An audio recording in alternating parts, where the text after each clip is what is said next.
जय हिंद। स्वागत live times पर। बांग्लादेश में कभी भी कुछ भी हो सकता है, ये कई बड़ी बातें निकल के सामने आ रही है और भारत ने अब अपना तेवर कड़ा कर लिया है, बेहद कड़ा कर लिया है। एक तरफ पीओके को लेकर के भारत ने अपना तेवर कड़ा किया है, तो दूसरी तरफ बांग्लादेश को भी लेकर के भारत ने अपना तेवर, अपना रुख बेहद ही सख्त कर लिया है। क्यों मैं ये कह रहा हूं? कुछ ही देर पहले आज जो पार्लियामेंट्री कमेटी होती है अलग अलग, उसमें विदेश मंत्रालय की भी एक कमेटी होती है जिसकी अगुवाई करते हैं शशि थरूर साहब। उनको, उस कमेटी को मिनिस्ट्री ऑफ एक्सटर्नल अफेयर्स ने और रणधीर जायसवाल साहब ने एक ब्रीफिंग दी है बांग्लादेश को लेकर के आज, जिसमें कहा गया है, रणधीर जायसवाल ने कहा है कमेटी को कि बांग्लादेश के भीतर, देखिए बहुत ही कड़ा, बहुत ही बड़ी बात और कड़ी बात कही गई है, बांग्लादेश के भीतर सिस्टमिक प्रोसिक्यूशन यानी कि योजनाबद्ध तरीके से हिंदुओं के खिलाफ हिंसा का दौर जारी है और वहां की यूनुस सरकार न सिर्फ इसको नहीं मान रही है बल्कि इस पूरे हिंसा के दौर को जारी रहने दे रही है। अब समझिए इसको। पीछे ये बताया गया था भारत की सरकार को, विदेश मंत्रालय को बांग्लादेश की सरकार ने बताया था कि हम पूरी कोशिश कर रहे हैं हिंसा पर लगाम लगाने की, लेकिन अब मान लिया है खुद भारत के विदेश मंत्रालय ने कि ऐसा नहीं किया जा रहा है, हिंदुओं पर हो रही हिंसा को नहीं रोका जा रहा है और ये सब योजनाबद्ध तरीके से चल रहा है।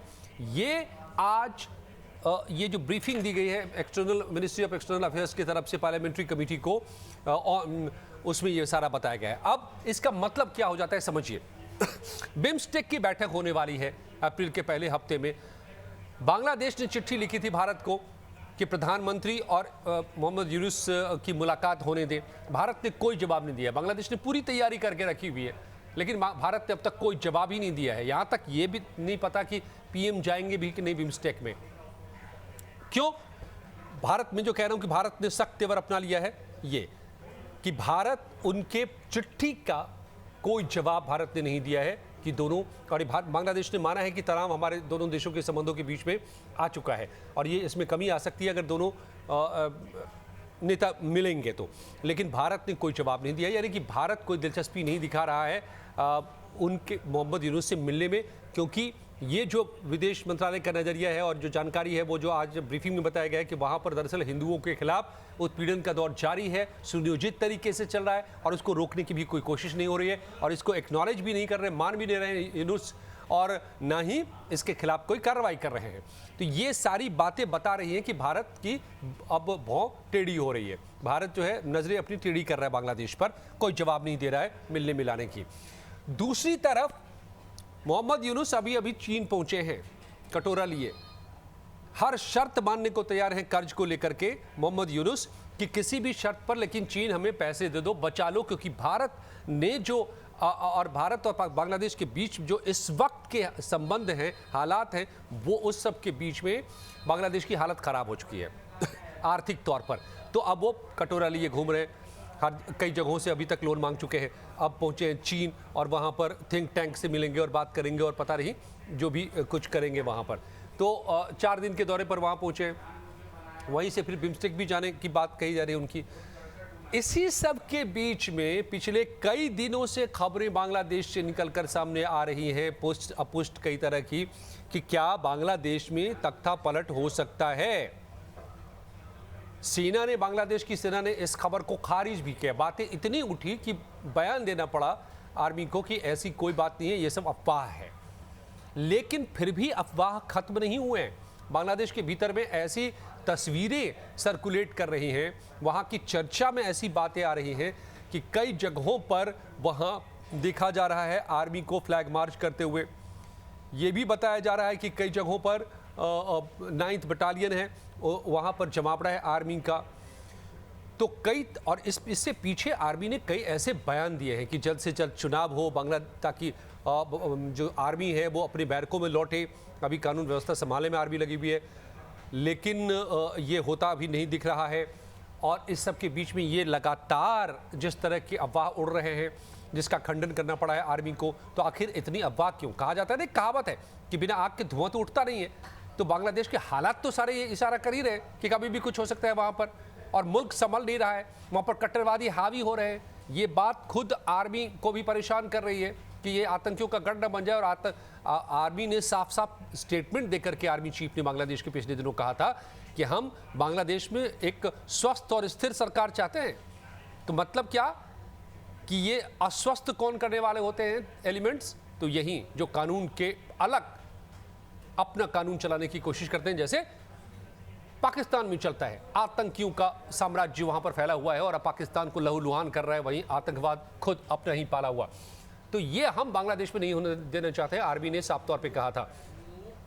और जल्द से जल्द चुनाव हो, और अगर अब तक चुनाव की पहल नहीं हो रही है और कट्टरपंथी लगातार हावी हो रहे हैं बांग्लादेश में, जितनी भी वहाँ से खबरें निकलकर सामने आ रही हैं और किस हद तक वहाँ पर अर्थव्यवस्था बीमार हो चुकी है, और इस सब के बीच में ये अफवाह का दौर लगातार जारी, और भारत का ये कड़ा तेवर कि वहाँ से चिट्ठी लिखी जा रही है बांग्लादेश से और भारत मिलने तक को कोई कंफर्मेशन तक नहीं, कोई रिएक्शन तक नहीं भारत का कि क्या पीएम मिलेंगे या नहीं मिलेंगे मोहम्मद यूनुस से। ये सारी बातों को एक साथ आप जोड़िए तो साफ है कि बांग्लादेश में कभी भी कुछ बड़ा हो सकता है। और मेरे ऐसा कहने के पीछे एक और आपको याद दिला दूं कि पिछले महीनों में जो बांग्लादेश के हालात रहे हैं, तो भारत के आर्मी चीफ ने साफ कहा था कि हमारे सेना से संबंध बहुत अच्छे हैं। सरकार की जहां तक बात है वहां की, तो जब चुनी हुई सरकार होगी तो सरकार यहां की बात करेगी और तब की तब देखी जाएगी। अभी तो सरकार ही नहीं है, मतलब एज इफ ये कहने का मतलब उनका था कि अभी तो सरकार ही नहीं है वहां पर, चुनी हुई सरकार होगी तो बात की जाएगी। तो आर्मी टू आर्मी कनेक्ट बना हुआ है बांग्लादेश और भारत का, ये आर्मी चीफ की बातों से साफ था। आर्मी वहां पर बार बार ताकीद कर रही है वहां की सरकार को कि चुनाव कराओ और हमें हेल्दी गवर्नमेंट चाहिए यहां पर। और इस बीच भारत का तेवर कड़ा हो रहा है और बांग्लादेश में अफवाहें उड़ रही हैं कि कभी भी यहां पर अब राष्ट्रपति शासन लागू हो सकता है या आर्मी का शासन लागू हो सकता है। तो इन सारी बातों को जोड़िए, और यहां तक खबरें आ रही हैं छन करके, अपुष्ट खबरें, कि मोहम्मद यूनुस इसलिए चीन गए हैं, दरअसल वो भागे हैं चीन इस तमाम अफवाहों के बीच में कि कहीं उनके खिलाफ न बड़ा कदम उठ जाए। अवैध सरकार जो वो चला रहे हैं, बिना मैंडेट की सरकार जो वो चला रहे हैं, उपद्रव के रास्ते जो सरकार चला रहे हैं, डीप स्टेट के हाथों जो वहाँ पर सत्ता पलट करके सरकार चला रहे हैं, तो कहीं उन्हीं के खिलाफ न अब आर्मी कोई बड़ी चाल चल दे। और ये भी कहा जा रहा है कि हो सकता है कि इस वजह से यूनुस भाग खड़े हुए हैं चीन में। तो क्या वो जो 4 दिनों की चीन यात्रा पर यूनुस के, इसी बीच में बहुत कुछ बड़ा होने वाला है क्या? आपको क्या लगता है? ये सारी बातें जो मैंने बताई आपको भी लग रहा है तो हो सकता है जो बांग्लादेश में खबरें उड़ रही हैं क्या वो सच साबित हो सकती हैं? अपनी राय हमें ज़रूर बताइए।